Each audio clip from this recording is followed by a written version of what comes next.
ಜಮಖಂಡಿ ನಗರದಲ್ಲಿ ವಿವಿಧ ದಲಿತ ಪರ ಸಂಘಟನೆಗಳ ಒಕ್ಕೂಟದಿಂದ ಜೂನ್ 26 ಮೀಸಲಾತಿ ಜನಕ ಛತ್ರಪತಿ ಶಾಹು ಮಹಾರಾಜ್ ಅವರ ಜಯಂತಿಯನ್ನು ಅತಿ ಅದ್ದೂರಿಯಾಗಿ ಆಚರಿಸಿದರು.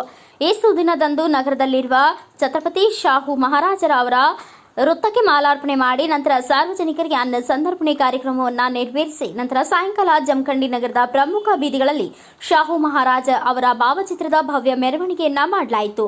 ಈ ಸಂದರ್ಭದಲ್ಲಿ ರಮೇಶ್ ಬಳೋಳಿಗಿಡದ, ರಾಘವೇಂದ್ರ ಅಳವಾಳ್, ಸೂರಜ್ ಕುಡ್ರಾಣಿ, ರಿಯಾಜ್ ತೆಲ್ಸಂಗ, ರಾಜ್ಕುಮಾರ್ ಲಗಳಿ, ಮಂಜುನಾಥ್ ಇಂಜಿಗೇರಿ, ಹನುಮಂತ್ ಕಡ್ಕೋಳ್, ಪ್ರೇಮ್ ಬಳೋಡಗಿಡದ್, ಸಂಜು ಕಡ್ಕೋಳ್, ಸಂತೋಷ್ ಕಲೂತಿ ಸೇರಿದಂತೆ ವಿವಿಧ ದಲಿತ ಮುಖಂಡರು ಹಾಜರಿದ್ದರು. ವರದಿಗಾರ ರಮೇಶ್ ಬಳೋಳಿಗಿಡದ್, RD ನ್ಯೂಸ್, ಬಾಗಲಕೋಟೆ.